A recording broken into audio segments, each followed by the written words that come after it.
할렐루야. 저는 지난 한 주간 여러분들이 기도해 주신 대로 금식 기간을 잘 마쳤습니다. 한 주간 시간이 참 안 가더라고요. 네. 그렇지만 하나님 또 시키신 일이었고 또 하나님이 하라 하신 일이었기 때문에 기쁨으로 잘 감당할 수 있었습니다. 기도해 주신 우리 사랑하는 성도님들 진심으로 감사드립니다. 저는 읽은 본문의 말씀 창세기 4장 1절부터 7절까지 말씀을 중심으로 나를 살리는 예배, 제목을 한번 따라 하시죠. 나를 살리는 예배, 나를 살리는 예배라고 하는 제목으로 하나님 말씀 증거하도록 하겠습니다. 예배를 통해서 우리의 잠든 영혼이 흔들어 깨어나고 예배로 말미암아 살아나고 살리고 살려내는 우리 모두가 될 수 있기를 축복합니다. 오늘 본문은 하나님이 사람을 창조하시고 난 이후에 하나님이 정하신 제사의 법도와 규례를 따라 드려진 첫 번째 예배의 장면을 잘 보여주고 있습니다. 안타까운 사실은 하나님께 드리는 제사의 제단 앞에 제물의 피뿐만 아니라 사람의 피가 흐르고 말았다는 것, 이것을 우리가 본문을 통해 확인하게 됩니다. 인류의 첫 번째 살인 사건이 마침 예배의 현장에서 벌어졌다라고 하는 것은 결코 우연한 일이 아닙니다. 예배의 현장은 이처럼 우리의 영혼이 죽고 사는 이 중요한 문제가 달려있을 정도로 아주 치열한 영적 전투의 현장이라는 사실과 더불어서 한 번의 예배가 우리의 인생을 좌우할 수 있을 정도로 중차대한 일이다라고 하는 사실을 다시 한번 새삼 깨닫게 해줍니다. 사탄 마귀는 하나님을 경배하고 하나님을 찬양하고 예배하는 것을 극도로 싫어하는 존재입니다. 이들은 자신이 마땅히 받아야 할 영광을 언제나 하나님이 가로채고 있다라고 생각하는 존재입니다. 마태복음 4장 8절에서 9절 말씀을 제가 읽어드리겠습니다. 마귀가 또 그를 데리고 지극히 높은 산으로 가서 천하 만국과 그 영광을 보여 이르되 만일 내게 엎드려 경배하면 이 모든 것을 내게 주리라. 마귀의 말입니다. 지극히 높은 산으로 올라가서 천하 만국의 모든 영광을 다 보여주는데 그 영광 앞에서 예수님에게 시험하는 것이죠. 너 한 번만 내 앞에 꿇어 엎드려 내게 절하기만 하면 이 모든 것을 너에게 다 주겠다. 마귀는 그렇게 예수님을 시험합니다. 마귀의 첫 번째 시험은 돌로 떡을 만들어 보라 하는 시험이었죠. 그리고 두 번째 시험은 거룩한 성 꼭대기로 예수님을 데리고 올라가서 그곳에서 뛰어내려 보라 하는 시험이었고, 마지막 세 번째 시험이 제가 방금 말씀드린 천하 만국의 모든 영광을 보여주면서 그 앞에 한 번만 엎드려라. 그러면 내가 이걸 다 주겠다라고 말했던 유혹입니다. 마귀는 허세, 허언증 환자가 아닙니다. 그는 실제로 천하 만국의 영광을 자신의 뜻에 따라 줄 수도 있고 빼앗을 수도 있는 그런 남다른 권세를 가진 자입니다. 그래서 그를 두고 성경은 공중 권세를 잡은 자다 그렇게 말하고 있지요. 그래서 그 세상이 주는 단맛에 빠진 수많은 사람들은 지금도 뭐가 뭔지 잘 모른 채 사탄을 숭배하고 경배하곤 합니다. 사탄은 이것을 가장 기뻐하고 좋아하지요. 그래서 사탄이 예수님을 향해 주었던 시험, 세 가지 시험 중에 마지막 시험이 자신을 향해 경배하라 했던 시험이었다라고 하는 것은 이와 같은 의미를 포함하고 있다는 것 우리가 기억해야 합니다. 마귀는 이렇듯이 하나님이 만드신 피조된 우리 인간이 창조주 대신 하나님께 마땅히 돌려야 할 영광을 자신이 받아야 한다라고 생각하고 있는 자입니다. 이것이 예수님을 향한 마지막 마귀의 최종적인 시험이었다는 사실은 오늘 우리가 하나님 앞에 예배하는 이 순간에도 마귀는 계속해서 하나님을 향한 우리의 영광을, 그 방향을 전환하려고 애쓰는 자임을 깨닫게 해 주는 것입니다. 그렇기 때문에 하나님께 영광을 올려드려야 하는 이 예배의 짧은 1시간 되는 이 시간 속에서도 보이지 않는 영적인 치열한 전투가 벌어지고 있음을 여러분들은 기억하셔야 합니다. 우리의 마음과 생각이 마귀에게 빼앗기는 일이 없기를 주의 이름으로 간절히 축원합니다. 본문의 내용에 따르면 아담과 하와가 결혼을 하였고 잉태하여 아들을 낳게 되는 장면을 보여주고 있습니다. 첫 번째 아들이었던 가인은 농사를 짓는 자였다라고 소개하고 있고, 둘째 아들이었던 아벨은 양을 치는 자였다라고 그의 직업을 소개하고 있습니다. 양을 치는 사람이었다라고 한다면 양으로 하나님 앞에 제사를 드리는 일이 마땅할 것이고, 농사를 짓는 사람이라면 곡식을 잘 수확해서 곡식 수확한 것으로 하나님을 예배하는 것이 마땅한 일일 것입니다. 이것이 합리적인 이해인 것이죠. 단순히 아벨이 양이라고 하는 동물의 그 동물의 피로 제사를 드렸기 때문에 하나님께서 아벨의 예배는 받으시고, 가인의 예배는 농산물로 바친 예배였기 때문에 그의 예배를 받지 않으셨다라고 이해하는 것은 이 하나님 앞에 드리는 제사를 1차원적으로 이해하는 것이다. 저는 그렇게 생각합니다. 그러니까 동물의 피가 있었고 없었고의 차이로 말미암아 아벨의 예배는 받으시고 가인의 예배는 받지 않으셨다라고 이해하는 것은 오늘 본문을 제대로 이해하는 것이 아니다라는 것이죠. 물론 하나님은 피의 제사를 기쁘게 받으셨을 것이라는 생각을 우리가 할 수 있습니다. 아시다시피 구약 시대의 제사는 총 5가지 종류가 있었지요. 첫 번째는 번제요, 두 번째는 소제, 세 번째는 화목제, 네 번째는 속건제, 마지막은 속죄제, 이렇게 5가지 종류의 제사가 있었습니다. 첫 번째 기본이 되는 제사인 이 번제는 반드시 동물의 그 생명을 끊어서 그의 배를 갈라서 그 안에 있는 더러운 것들을 다 꺼내어 씻어버리고 그의 피로 또 그의 제물로 하나님 앞에 화제, 불을 사용하여 그 향기로 하나님 앞에 예배하는 방식의 제사였습니다. 그러나 두 번째 소제는 전혀 동물의 피가 필요하지 않는 그런 제사였습니다. 소제는 레위기 2장을 보면 우리가 다 알 수 있듯이 농산물을 가지고 곡식을 추수하여 그 곡식물을 가지고 하나님 앞에 예배를 드리는 제사 방식이었습니다. 그렇기 때문에 제사에 꼭 피가 있어야만 하나님이 예배를 받으시는가, 이렇게 주장하는 것은 성경적으로도 바른 해석이다라고 보기가 조금 애매한 부분이 있다는 것이죠. 왜냐하면 하나님이 제사의 법도 가운데 동물의 피를 사용하지 않고도 제사를 받으시겠다라고 말씀을 이미 하셨기 때문이지요. 그렇다면 우리는 하나님이 왜 같은 시간 같은 장소에서 드리는 두 형제의 예배를 차별하여 받으셨는가? 왜 하나님은 아벨의 둘째의 예배만 받으시고 첫째 예배, 가인의 예배는 받지 않으시고 거절하셨는가? 그 이유를 알아야 합니다.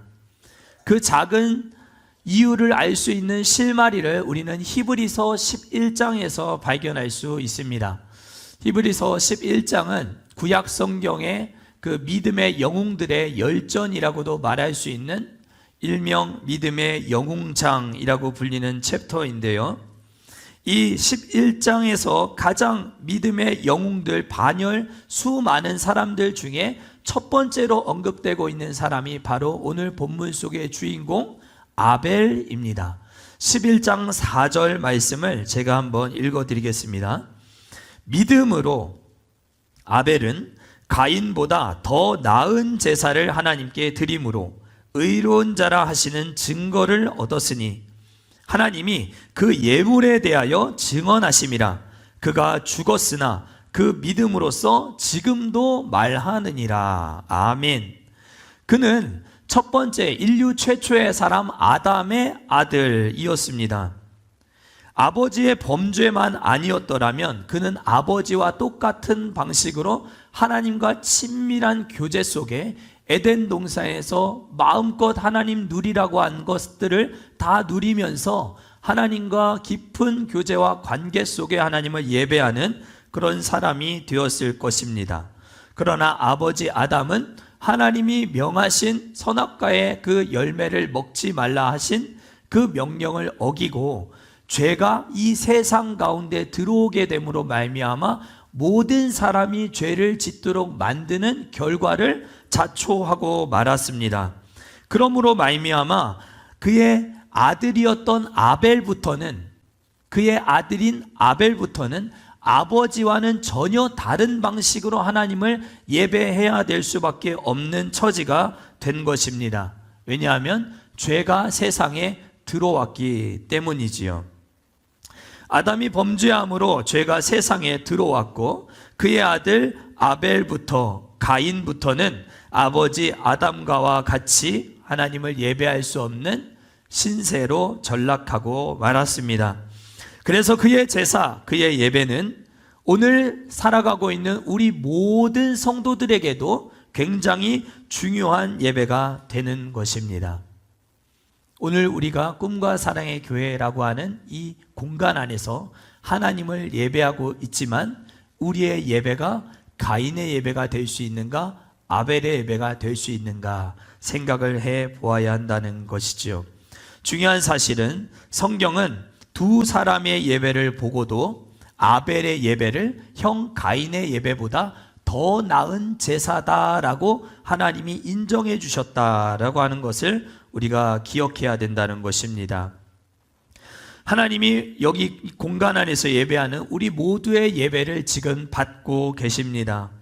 하나님이 보시기에 누군가의 예배보다 더 나은 예배가 우리의 예배가 될 수도 있고, 하나님 보셨을 때 우리의 예배가 누군가의 예배보다 기대에 미치지 못하는 예배가 될 수도 있다. 하나님은 예배자의 자세와 삶을 평가하시는 분이시다라고 하는 것을 히브리서 11장 4절 말씀이 가르쳐주고 있다는 사실을 우리는 엄중히 받아야 할 줄 믿습니다. 다른 예배자와 비교하여 우리의 예배가 혹여 좀 낫지 못한 예배가 되어지고 있다면 우리는 예배를 수정해야 합니다. 예배를 처음부터 다시 디자인해야 합니다. 뜯어 고쳐야 합니다. 예배는 앞서 말씀드린 대로 한 번의 예배로 말미암아 영원히 죽고 사는 문제가 달려있는 아주 우리 예배자에게 있어서 중차대한 문제를 다루고 있는 그런 예배 시간이기 때문입니다.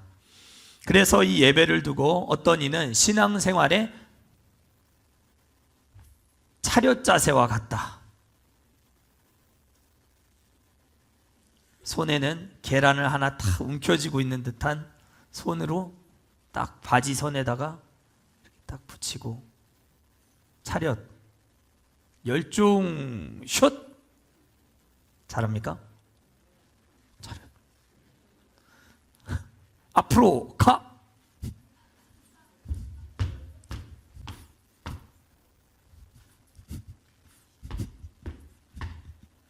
제식훈련 군대 가면 여러분들 제식훈련 다 받으시게 됩니다. 제식훈련은 마치 우리 신앙인의 기본과 같아요. 예배가 바로 이 제식훈련과 같다. 성경이 그렇게 말씀하고 있다는 것을 우리는 잊지 말아야 합니다. 그래서 우리 꿈과 사랑의 교회 모든 예배가 또 여러분들의 모든 예배자의 삶이 최고의 하나님께 드려지는 최선의 예배로 하나님 앞에 아름다운 예배를 드릴 수 있는 우리 모든 아벨의 예배로 드려지는 예배 공동체가 될 수 있기를 축복합니다. 그런 의미에서 우리는 날마다 새로운 예배, 날마다 뜨거워지는 예배, 시간이 지나갈수록 더 깊어지는 예배, 날마다 하나님을 사랑하는 깊이가 더해가는 예배를 하나님 앞에 올려드려야 할 줄 믿습니다. 다른 누군가의 예배와 비교할 것이 아니라 어제의 우리의 예배, 지난주의 나의 예배와 비교해서 나의 예배는 점점 더 뜨거워지는 예배가 되고 있는가? 지난주 중에 우리의 수요, 금요, 새벽 예배와 다른 최선의 예배를 우리가 하나님 앞에 올려드리고 있는가? 우리가 생각해 봐야 할 줄 믿습니다. 예배로 말미암아 우리가 살아나는, 우리의 영혼이 소생하는 역사가 나타날 수 있게 되기를 축복합니다. 더불어 우리의 예물도 하나님은 보고 계신다라고 히브리서 기자는 말씀합니다. 히브리서 기자는 하나님이 아벨의 예배를 받으신 이유 중에 하나로 하나님이 그의 예물에 대하여 증언하십니다라고 말씀하고 계십니다. 하나님은 우리의 예물도 주목하는 분이십니다.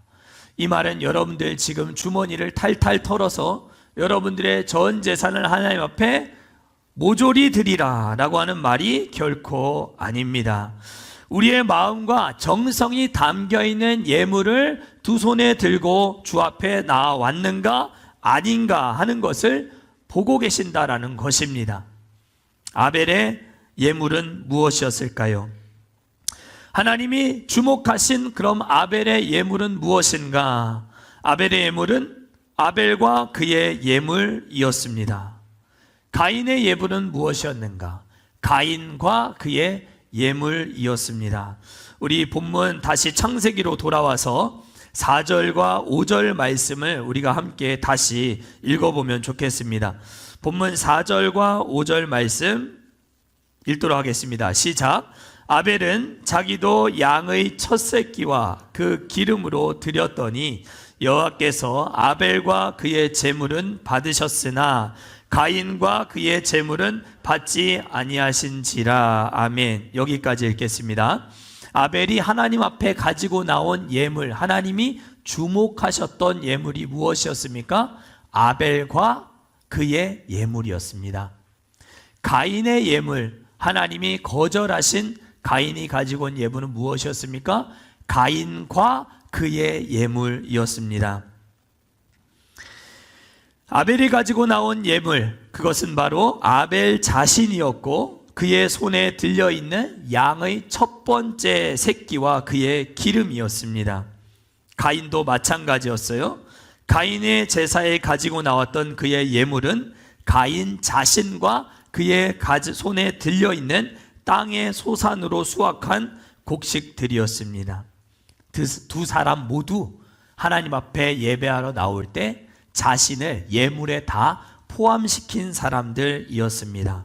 그러나 중요한 사실은 하나님이 받지 않으신 것이 그들의 손에 들려있는 예물이라기보다는 사람 자체를, 예배자 자체를 하나님이 받지 않으셨다라고 천명하고 계시다는 것을 우리는 본문에서 확인하게 되는 것입니다.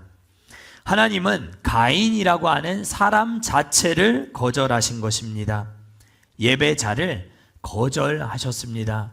이 말은 우리로 하여금 굉장히 엄중한 하나님의 메시지를 받게 합니다. 하나님은 예배 드린다고 해서 그 예배를 다 받으시는 것이 아니고, 예배자라고 해서 예배 공간에 앉아 있다고 해서 그 예배자를 다 받아주시는 것이 아니다라고 하는 것을 알게 됩니다. 하나님은 그럼 왜 거절하셨을까요? 가인은 그의 마음에 해결되지 않은 분노와 죄를 그대로 가지고 하나님 앞에 나왔기 때문이었습니다.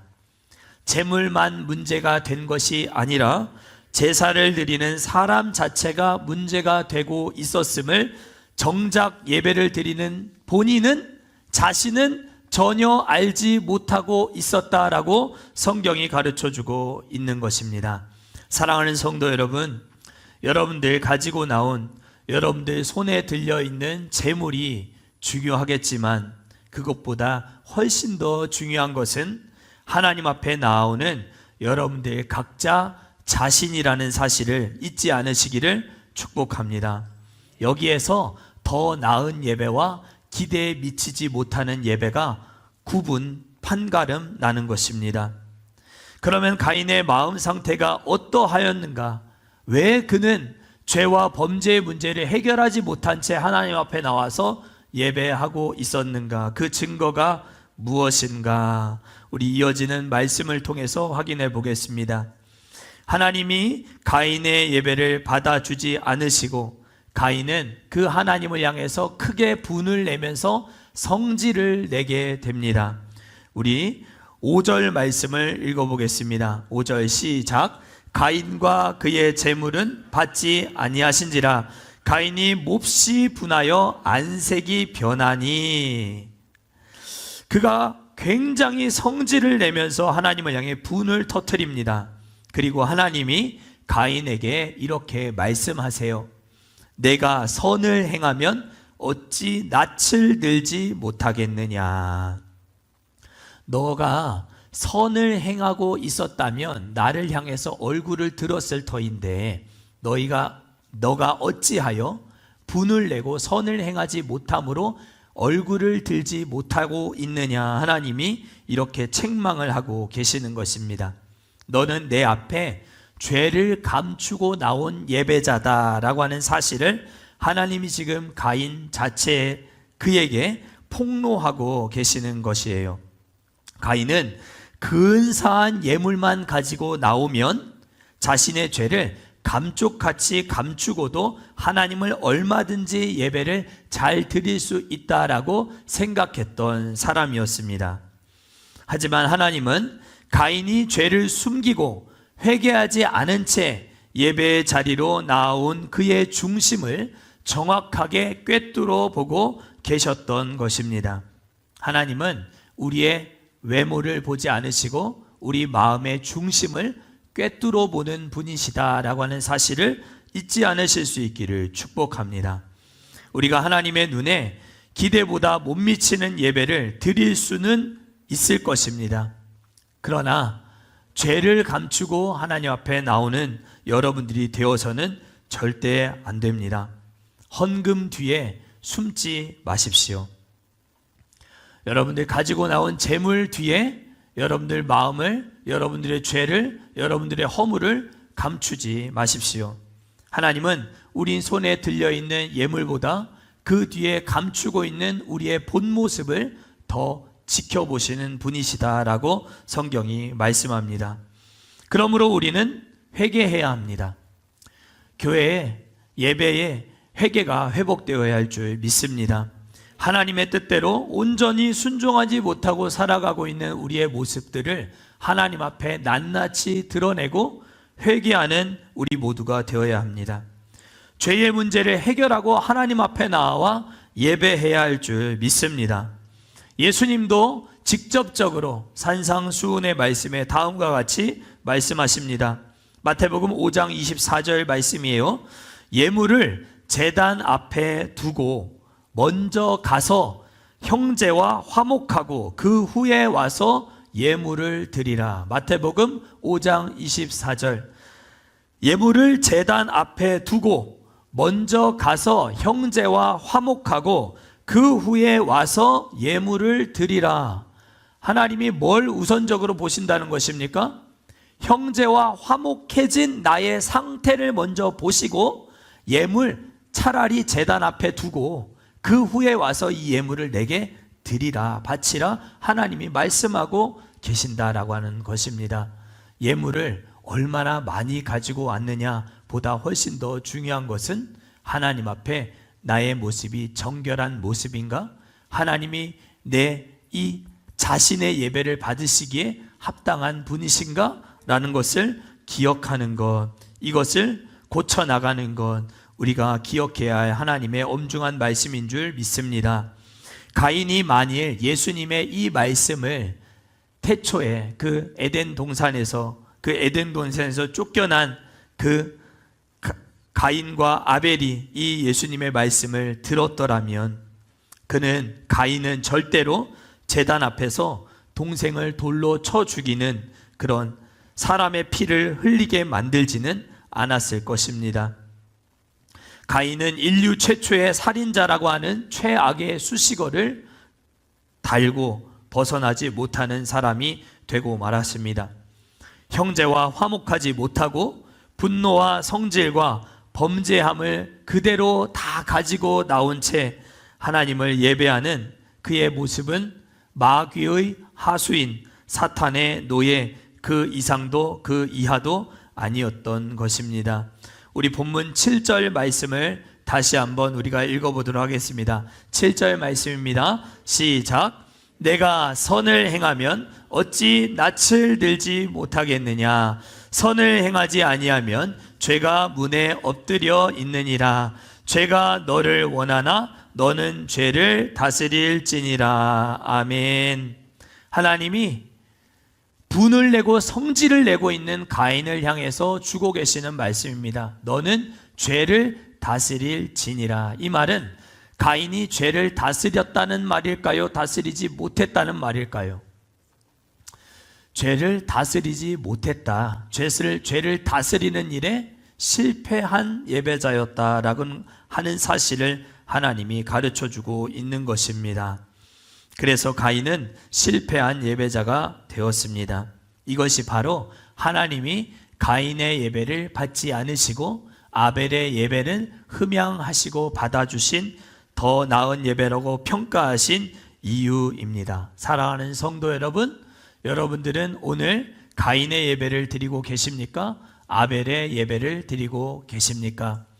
하나님 여러분들의 예배를 보셨을 때에 누군가의 예배보다, 어떤 교회에서 드려지는 예배보다 더 나은 예배다, 더 나은 제사다, 이렇게 평가하고 점수를 받으실 수 있는 예배를 하나님 앞에 올려드리고 계십니까?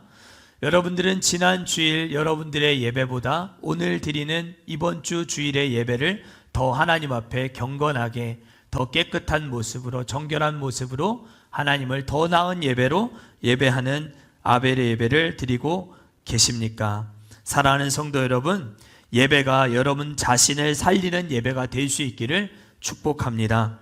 예배 앞에 가인이 따로 있고 아벨이 따로 있는 것이 아닙니다. 나는 당연히 아벨이라서 하나님 내 예배를 기쁘게 받아주실 거야, 무조건 착각하고 있으면 안 됩니다. 우리는 매주 예배당에 들어서기 전에 가인이 되기도 하고 아벨이 되기도 합니다. 내가 하나님께 드리는 예배의 질이 항상 일정할 수 없습니다. 어제의 가인이 오늘의 아벨로 변하여 신령과 진정으로 하나님을 예배하는 예배자가 될 수도 있고, 어제의 아벨이 오늘의 가인이 되어 우리 무너진 삶의 예배로 하나님을 예배할 수 있다는 사실도 기억해야 합니다. 우리는 무슨 일이 있어도 하나님 앞에 아벨의 예배를 드려야 할 줄 믿습니다. 아벨과 같은 예배자 되시기를 축복합니다.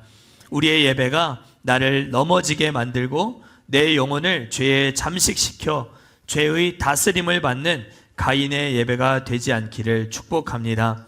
우리는 하나님을 뜨겁게 열정적으로 예배하고도 파렴치한 범죄의 가해자가 될 수도 있음을 고백하는 연약한 자들임을 고백하고, 그렇다면 우리의 이 연약함, 나약함, 가인과 같은 강팍한 마음으로 나올 수 있는 우리의 이 마음을 어떻게 할 것인가? 하나님 앞에 예배하러 나올 때 회개하며 우리의 죄를 뉘우치며 하나님 앞에 나아갈 때 우리는 정결한 모습으로 하나님을 예배하는 아벨의 예배를 드릴 수 있겠다라고 하는 사실 기억하실 수 있기를 축복합니다.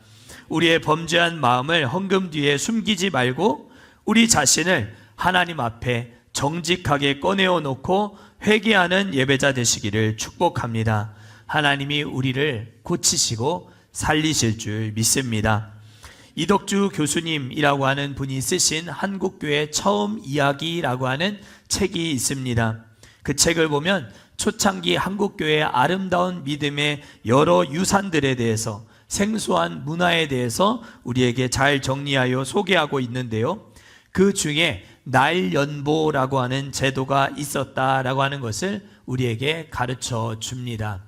연보, 여러분들 연보가 무슨 말인지 아시죠? 헌금의 옛말이잖아요. 그런데 헌금의 옛말인데 그냥 연보가 아니라 날연보가 있었다라고 그는 소개하고 있습니다.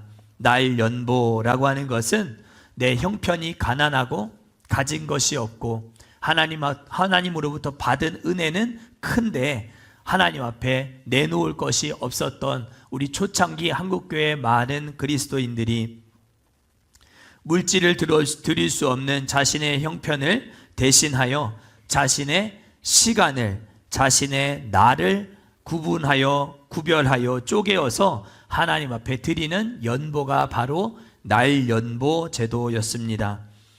날연보는 즉 시간의 헌금이었던 것이지요. 이 날연보는 1904년 평안북도 철산 사경회에서 처음 시작이 되었는데, 사경회 때 은혜를 받은 성도들이 하나님께 드릴 수 있는 자신의 날을, 자신의 몇 날 며칠을 정확하게 적어서 내고, 그 날만큼은 나는 세속적인 일에 관심 두지 않겠다, 오직 하나님의 나라와 주의 복음을 전파하는 일에만 그 날을 내가 사용하겠다라고 결심하고 그 날짜들을 적어서 하나님 앞에 봉헌했다라고 하는 것에서부터 시작되었습니다. 그리고 그들은 실제로 자신이 하나님 앞에 약속한 날짜가 되면 자비량으로 자신의 돈을 다 써가면서 불신자들이 모여있는 마을을 돌아다니며 복음을 증거하는 일을 감당하였다라고 역사는 증언합니다.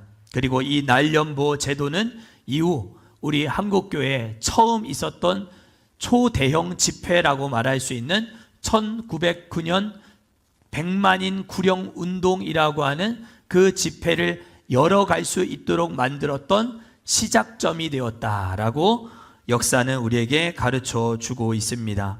저는 여러분들 가지고 나온 헌금이 꼭 물질이어야만 한다고 생각하지 않습니다. 여러분들 시간도 하나님 앞에 드리시기를 바랍니다. 물질만 11조 하지 마시고 여러분들의 열정도 헌신도 하나님 앞에 11조 하실 수 있는 여러분들 되시기를 축복합니다. 교회를 자주 오십시오. 헌금 봉투에 여러분들 감사의 제목도 쓰시겠지만 날짜도 구별해서 하나님 앞에 드려보십시오. 그리고 그 날짜를 하나님 앞에 온전히 세속적인 가치관에 사로잡혀서 내가 먹고 살고 이 세상의 모든 것들을 좀 더 가지고 누려보겠다고 하는 심산으로 사는 날이 아니라 오직 하나님을 위해서 내 날을 구별하여 드리겠다라고 하는 결단으로 하나님 앞에 예배할 수 있는 여러분들 되시기를 축복합니다. 교회를 자주 오십시오. 부흥하는 교회는 목사님과 교제하기를 즐겨하는 성도님들이 많은 교회입니다. 교회에 오시면, 카페에 오시면 제가 늘 따뜻한 커피를 여러분들에게 제접하도록 하겠습니다. 주중에 오셔서 커피로 교제하시고 신앙으로 교제하시고 믿음으로 교제하시는 여러분들 되시면 참 좋겠습니다. 새벽에도 수요일에도 금요일에도 하나님 앞에 중심으로 나오시는 여러분들 되시기를 축복합니다. 어제 오후에는 우리 교회에 처음으로 이제 서리 집사 직분을 받기 위하여 교육이 진행되는 참 좋은 날이었습니다. 제 마음이 얼마나 설레든지 금식하는 기간 동안에도 그날을 생각하면서 준비하는 모든 시간들이 참으로도 의미 있고 행복한 시간이었습니다. 어제 교육하는 시간에는 이제 처음 앉아서 서먹서먹한 관계 속에 제가 잘 알지 못하는 우리 성도님들과 또 집사님이 되어보겠다라고 하는 분들, 또 혹은 나는 아직 집사가 아직 아닌 것 같다라고 하는 의구심을 갖고 계시는 분들과 함께 늘 저는 열심을 가지고 배우고자 하는 분들과만 교육을 진행해 본 터라 아직 이런 분들하고 내가 이 교육을 하기가 참 어렵지 않나라는 생각도 한편 하면서 두렵고 떨리는 마음으로 교육을 진행하였는데, 함께 참여했던 9분의 모든 성도님들은 하나님 앞에서 자신의 삶을 돌아보고 또 앞으로의 결단을 서약하는 그런 행복하고 의미 있는 시간을 갖게 되었습니다. 일평생 담임 목회자를 도와서 돕는 부사역만 하다가 한 교회를 목양하고 책임지는 담임이 되어서 이제 집사 영광스러운 직분을 주고 그 집사로 함께 동역할 수 있는 사람을 세우는 모든 순간은 참으로도 떨리고 가슴 벅찬 순간이었습니다. 이 직분을 맡은 자들을 세우는 것은 온 교회가 함께 축하하고 기뻐해야 할 일인 줄 믿습니다. 다음 주 이제 이 시간에 임직 받으실 우리 집사 직분을 하나님 앞에서 받게 되실 분들이 세워지게 될 것입니다.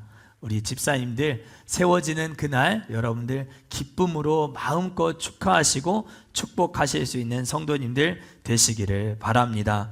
예배로 살아나는 직분자들이 되시기를 바라고 예배로 살려내는 직분자들이 되시기를 소망합니다. 여러분들 열정과 헌신, 예물 뒤에 숨지 마시고 하나님 앞에 자신을 온전히 드리고 드러내는 마음을 쏟아놓는 직분자들과 성도님들 되시기를 축복합니다. 하나님께서 우리 꿈과 사랑의 교회 예배를 통해 하나님 영광 받으시고 우리는 우리를 살아나게 만드시는 하나님의 은혜들을 경험하게 되는 매 시간의 예배가 될 줄 믿습니다.